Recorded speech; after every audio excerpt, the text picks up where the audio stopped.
Bien, sí se escucha. Buen día, ingeniero, ¿sí se escucha? Gracias, buenos días.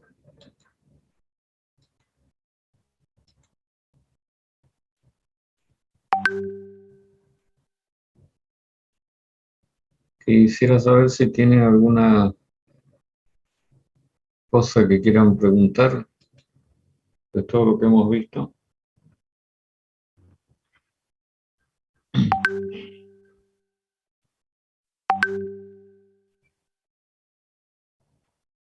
Antes de que yo añada otros detalles que son importantes para los casos que hemos venido estudiando.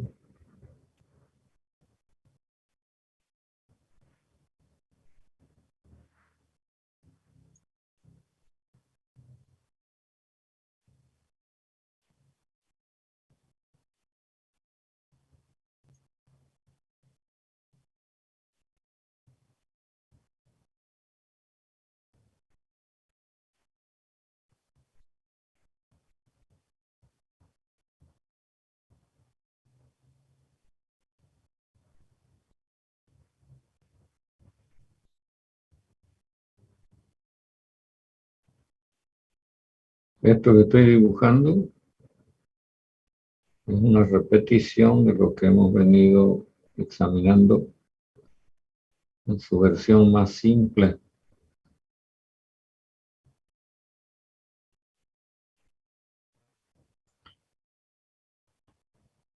Ustedes deben saber que lo que están mirando en la pizarrita no es otra cosa que un ciclo de Rankine con un recalentamiento.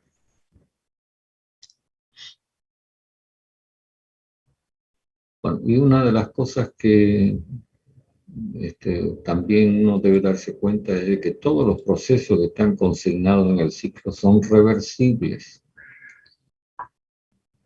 Entonces, hasta ahora hemos venido examinando distintas posibilidades de mejora en el rendimiento de la instalación a través del recalentamiento, a través de la regeneración, etcétera.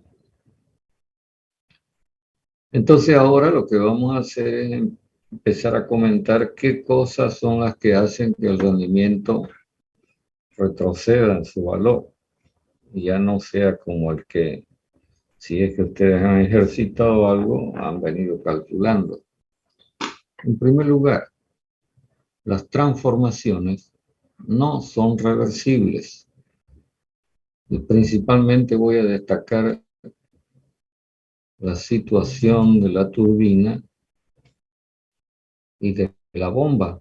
Lógicamente que el resto de las transformaciones también no son reversibles, pero la mayor afección se plantea en estas dos transformaciones.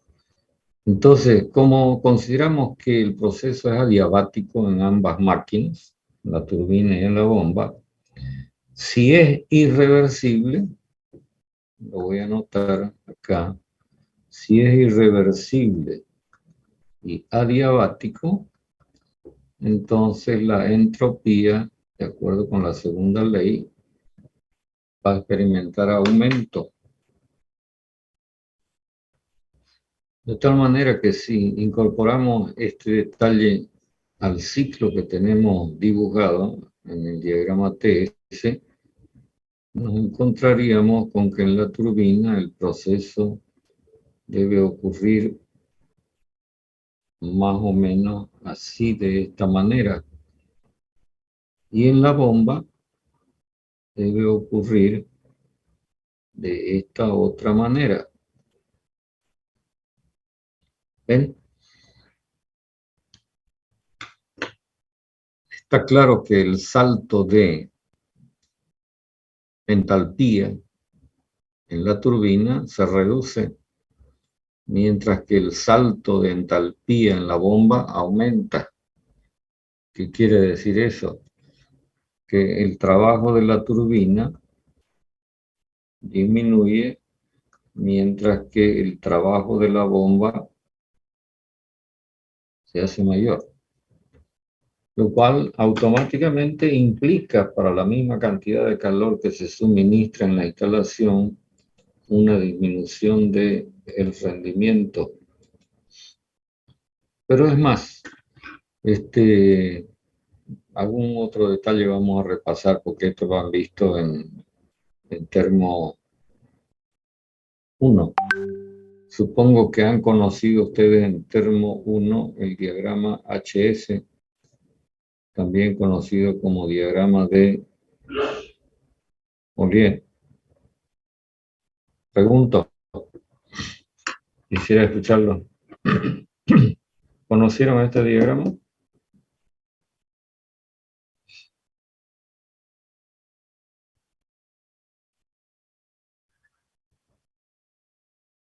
Por favor, quisiera que alguien me responda. ¿O todavía tienen pendiente la materia de termo 1?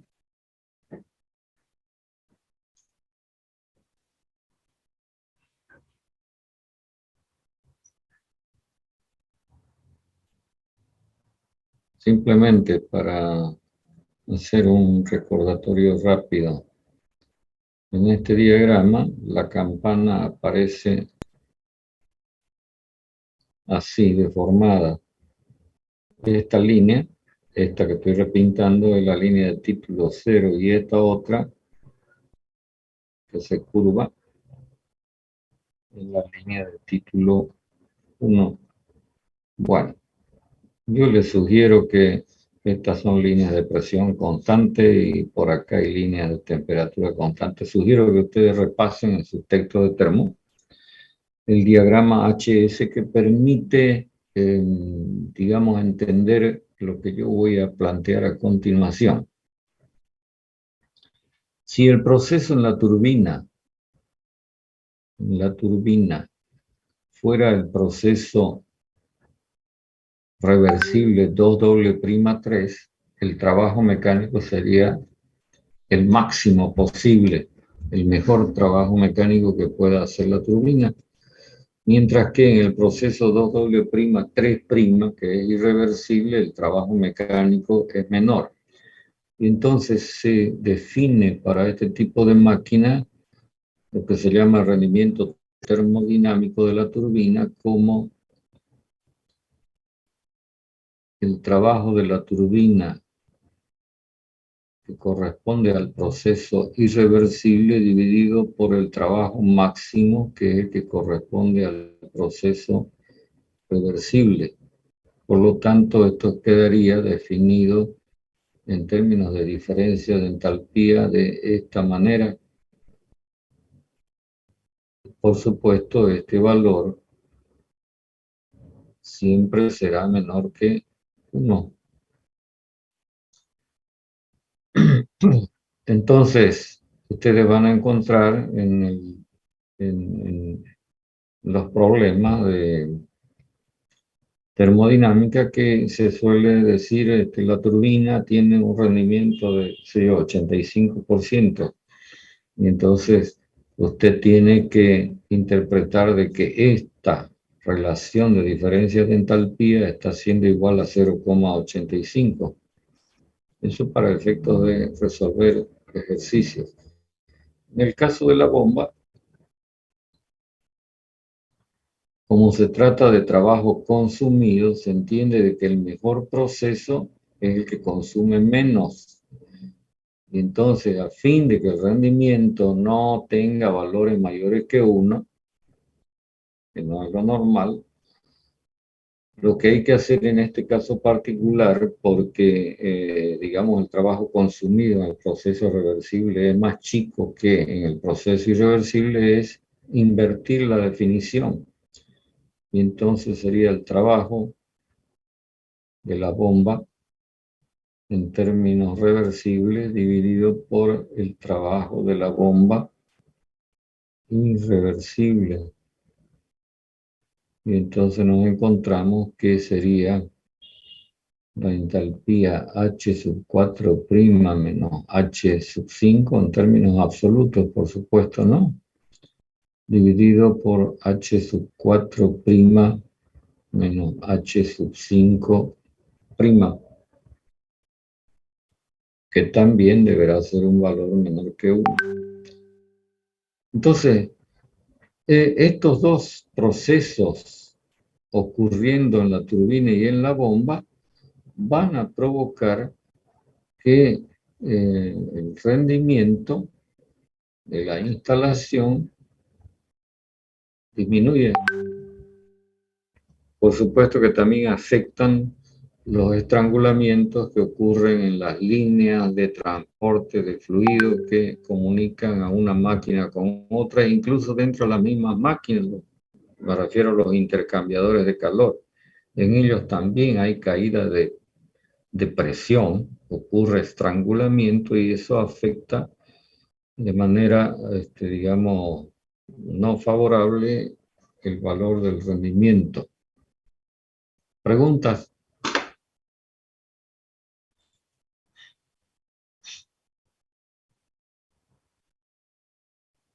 Todo esto lo deben repasar, simplemente lo estoy recordando, lo deben repasar de sus apuntes de Termo 1. Les sugiero que miren el tema del diagrama de Molé, diagrama HS.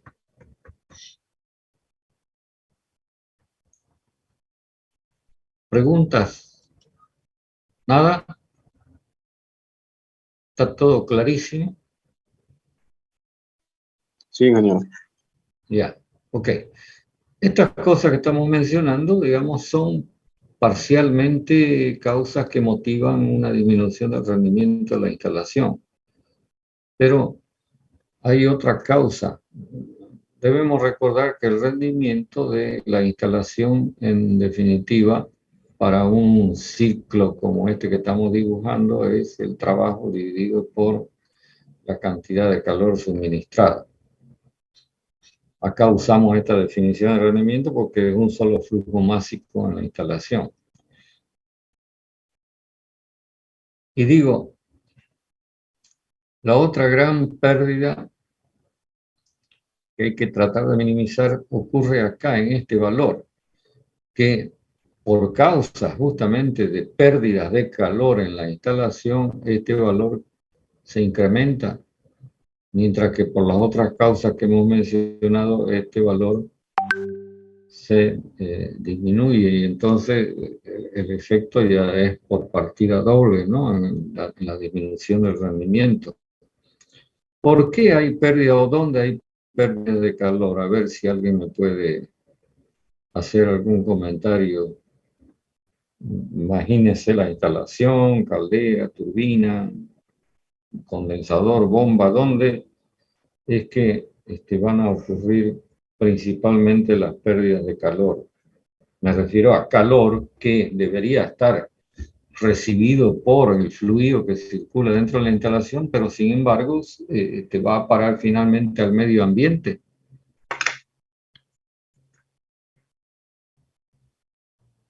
Pregunto.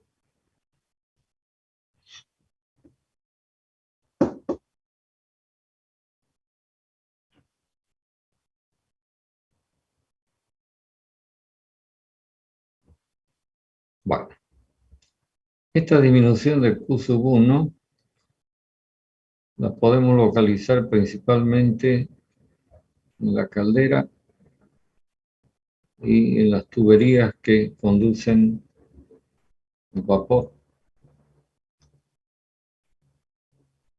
Desde ya, se puede minimizar esta pérdida de calor aislando térmicamente tanto a la caldera como a las tuberías. Sin embargo, por más aislación que uno ponga, siempre por la diferencia de temperatura va a ocurrir, digamos, transmisión de calor. Suponga que esta es la tubería que lleva vapor proveniente de la caldera. ¿Qué temperatura se tiene acá adentro en el ejercicio que hemos planteado antes? ¿Qué temperatura dijimos que tenía el vapor? Esta temperatura, T sub 1. ¿Cuánto?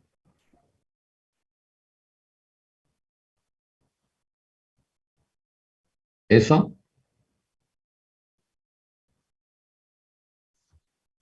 A ver, alguien que diga algo. Sí, eso, ingeniero.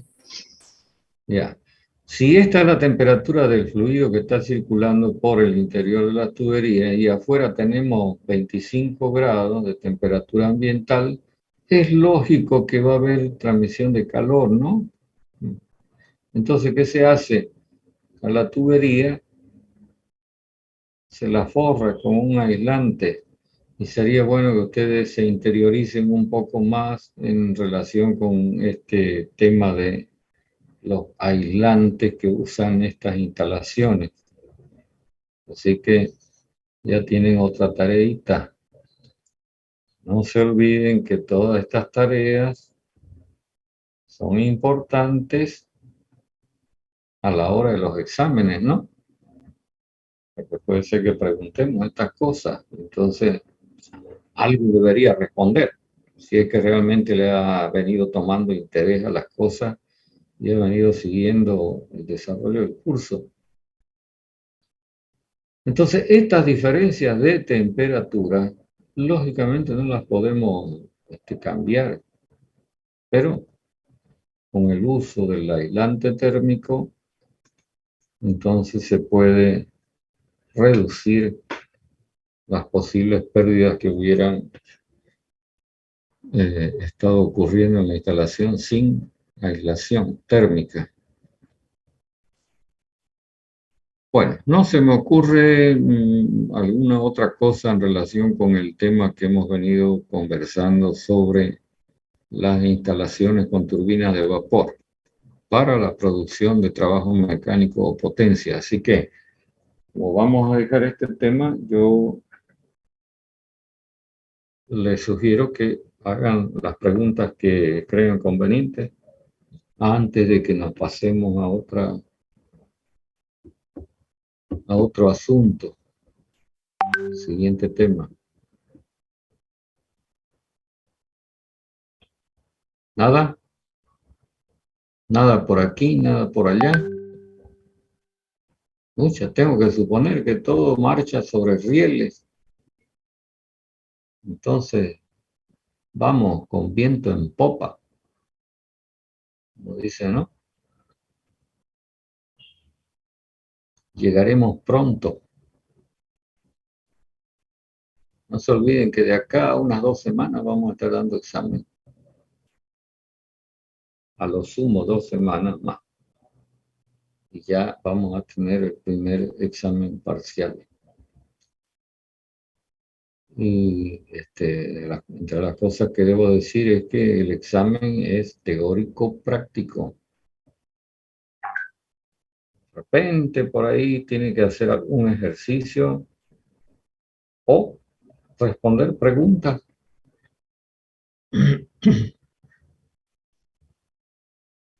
Bueno, ¿puedo borrar? Si no hay nada que añadir. Sí, ingeniero. Ingeniero. Borrón y cuenta nueva. Bueno, entonces significa que vamos a pasar al siguiente tema de la materia que se refiere a instalaciones de refrigeración. Concretamente nos vamos a referir a un solo tipo de instalaciones de refrigeración, que es el tipo que se usa hoy en día en todos los equipamientos que están disponibles para este tema de la refrigeración. Como en estas instalaciones también ocurren ciclos termodinámicos, entonces nuevamente para el estudio, para iniciar el estudio de este tipo de instalaciones, debemos remitirnos al mejor ciclo. Ese va a ser nuestro punto de partida. Y ya sabemos que el mejor ciclo se llama ciclo de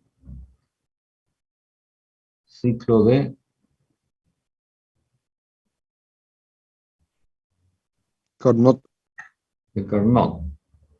Entonces vuelvo a dibujar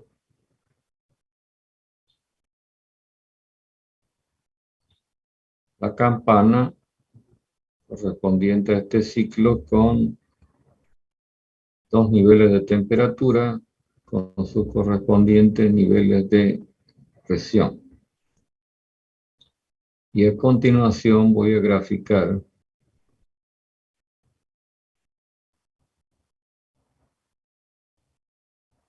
un ciclo reversible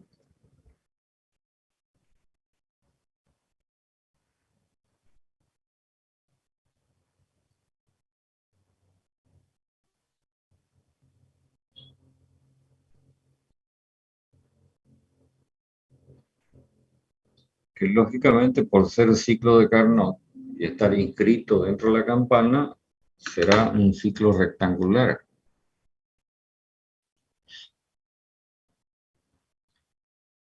Si uno contrasta este ciclo rectangular con el ciclo rectangular que planteamos al comienzo del tema anterior, ¿qué diferencia nota?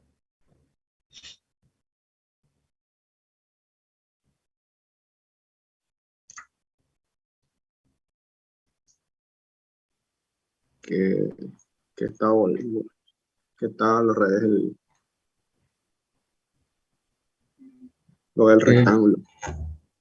El ciclo es así, ¿no es verdad?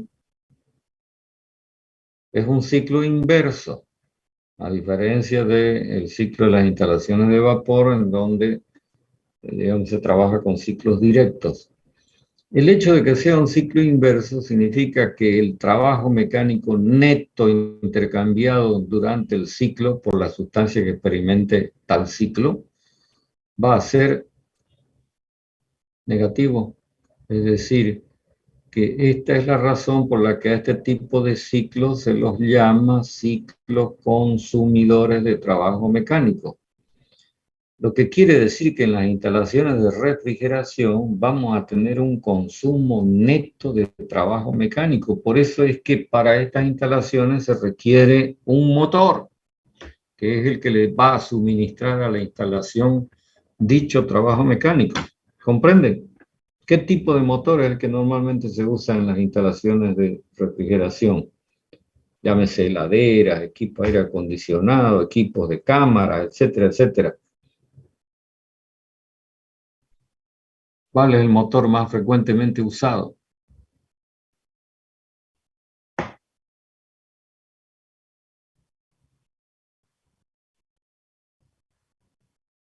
No logro.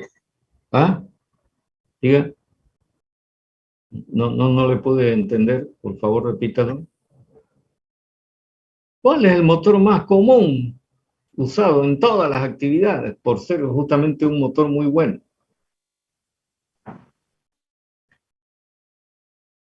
El motor eléctrico, ingeniero.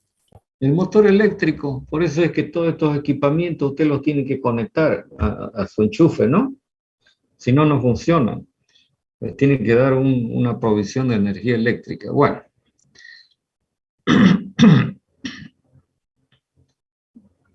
Eso, digamos, es complementario a la instalación de refrigeración. En esta instalación ocurren, digamos, si se cumpliera el ciclo de Carnot, estas transformaciones que estamos marcando en el diagrama. Entonces, analicemos. ¿Qué le pasa a la sustancia que experimenta este ciclo? Que de paso voy a anotar, se conoce con el nombre de refrigerante. Y entonces ustedes van a tener que hacer un trabajo de recopilación de información sobre los refrigerantes, cuáles son estas diferentes sustancias, qué características en general se toman en consideración para que estén, digamos, aceptadas dentro de este grupo, qué aplicaciones comunes tienen, etcétera. Entonces usted busca toda la información que esté relacionada con esto que estamos denominando refrigerante, que es la sustancia que circula dentro de estas instalaciones. Entonces el refrigerante en el proceso 1-2 experimenta una expansión, ¿ves? De P1 hasta P0, que podríamos en términos teóricos decir que va a ocurrir en una turbina. Y entonces en la turbina se genera trabajo mecánico. Pero esto no es lo importante. Lo más importante es lo que a continuación voy a marcar. fíjense que cuando uno se convierte en 2, la temperatura disminuye y en esta sustancia, dentro de ciertos valores de presión, esta disminución de T sub 1 a T sub 0 conduce a un valor que resulta menor que la temperatura ambiental. ¿Entienden lo que estoy diciendo? Es decir, que acá esta mezcla 2 del líquido y vapor van a estar tan fríos que entonces ya los podemos usar para enfriar lo que queramos. ¿Lo ven? ¿Se entiende cuál es la idea? Por eso es que digo yo que la producción de trabajo mecánico en la turbina ahora no es de sumo interés. No digo que no tenga importancia que se produzca trabajo mecánico. Sin embargo, el proceso que está ocurriendo en la turbina, fíjense que está pegado a la izquierda de la campana, lo que significa que durante todo el proceso hay bastante cantidad de líquido, o sea, líquido que permanece siendo líquido. Entonces es poco lo que se convierte en vapor y por ese motivo este trabajo producido por la turbina es pequeño. Entonces no resulta tan interesante. Bueno, sobre esto volvemos más adelante.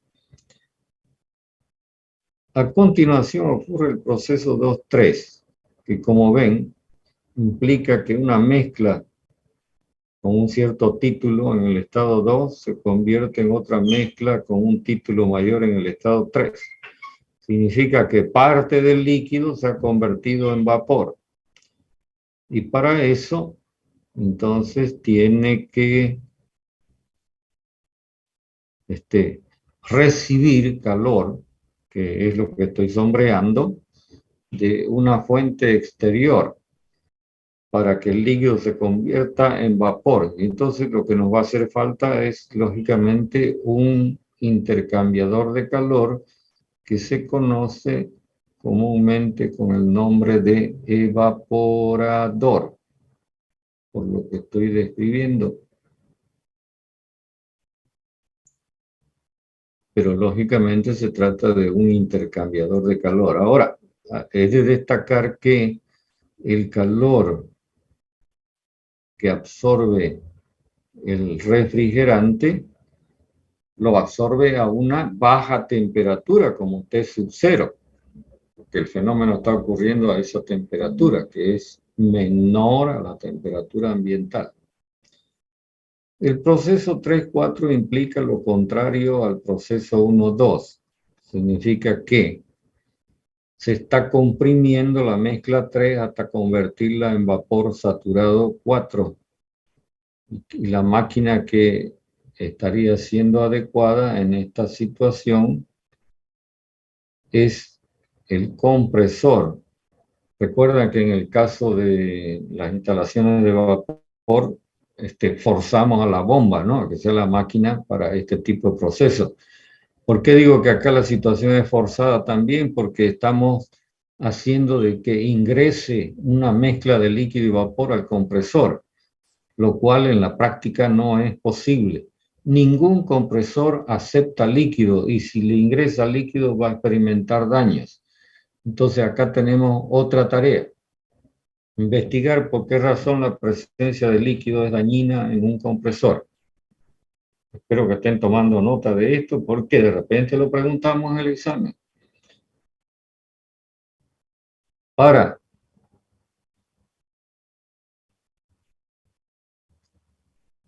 que funcione el compresor se requiere trabajo mecánico que lógicamente será consumido. Y es acá donde interviene el motor del que estábamos preguntando o comentando hace rato. Este trabajo mecánico que permite que el compresor se mueva, ya más adelante vamos a conversar sobre los compresores, es provisto en general por un motor eléctrico. No siempre, porque si uno, por ejemplo, piensa en el equipo de aire acondicionado de un vehículo, no es que se tenga un motor eléctrico para dicho equipo de aire acondicionado. Si ya se tiene un motor que es el motor del vehículo, entonces se aprovecha parte de la potencia de ese motor para mover al compresor. Si ustedes tienen interés, les gusta la mecánica de automóviles, pueden investigar un poquito más y saber un poco más acerca de cómo es la instalación en los vehículos y cómo se provee de fuerza motriz. Finalmente, se cerraría el ciclo de Carnot con el proceso 4.1, que significa que un vapor saturado se convierte en un líquido saturado a temperatura y presión constante. Ese fenómeno se llama condensación e implica que el refrigerante debe ceder calor. Entonces, y ese calor normalmente es cedido a un medio que lo recibe sin reclamar. Me refiero al medio ambiente. Entonces, como acá también hablamos de un intercambiador de calor, a este se lo suele conocer con el nombre de condensador. De tal manera que una instalación básica de refrigeración que utiliza compresor, porque hay instalaciones que no usan compresor, está constituida por, digamos, 4 componentes, que en principio son la turbina, el evaporador, el compresor, por supuesto, y el condensador. ¿Comentarios?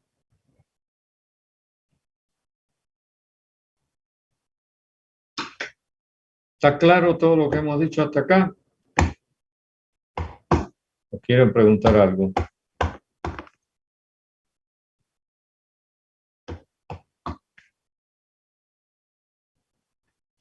Nadie dice nada. Bueno. Está claro, ingeniero. Ya. Entonces, lo que correspondería ahora es proceder como hicimos antes. Vamos a hacer un diagrama esquemático de la instalación. Y después complementamos con algunos comentarios adicionales. Pucha, no me salen bien las líneas, pero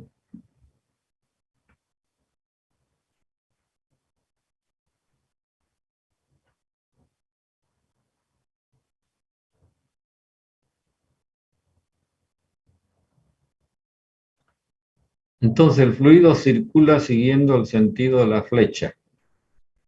Así. Me refiero al refrigerante.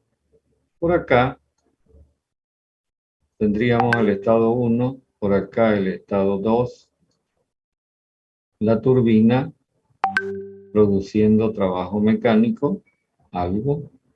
Luego tendríamos el evaporador en el que se recibe calor proveniente de una fuente fría, porque esto ocurre a la temperatura T sub 0, que hemos dicho que es temperatura inferior a la temperatura ambiental. Y el resultado es 3 a la salida del evaporador, que luego pasando por el compresor que recibe trabajo mecánico suministrado por su correspondiente motor, se convierte en 4 que luego se condensa pasando por el otro intercambiador de calor, cediendo una cierta cantidad de calor que va a parar al medio, porque por acá tenemos el medio ambiente.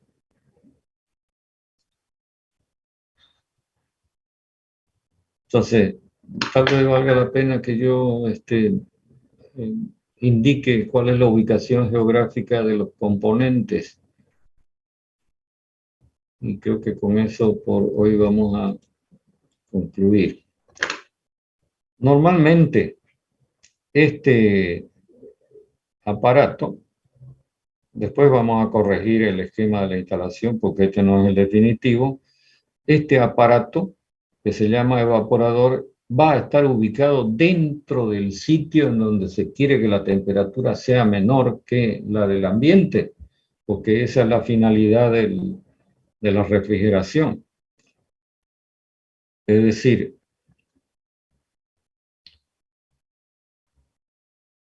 se instala el evaporador dentro de lo que podemos llamar en general espacio refrigerado. Esto podría ser equivalente a decir, bueno, la cámara de una heladera o el cuarto donde tengo el equipo de aire acondicionado, en fin.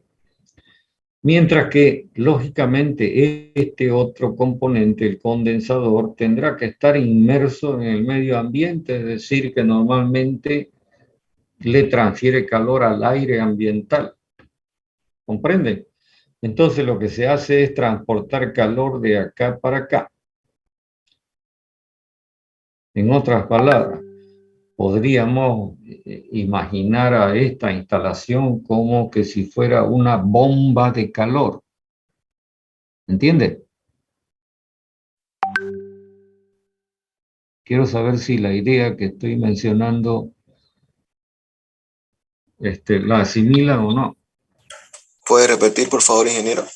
¿Me lo puede repetir?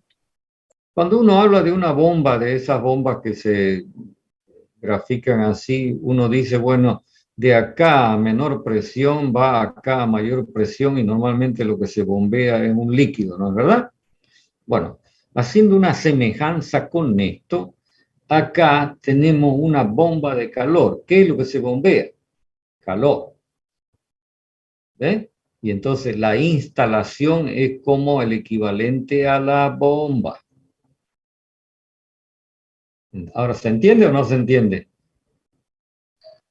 Y lo más, Sí, lo más importante es que se bombea el calor desde una baja temperatura hasta una alta temperatura, que sería T sub 1.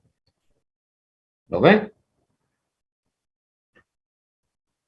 T sub 1 es la temperatura en el condensador, mientras que T sub 0 es la temperatura en el evaporador. Y entonces el bombeo de calor, haciendo, digamos, planteando esta figura, se hace entre estos dos niveles de temperatura.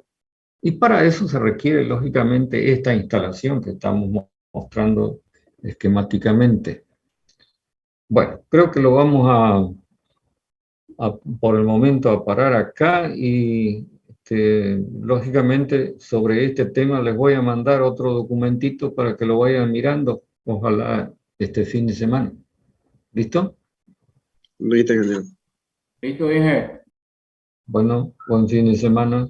Hasta luego. Luego,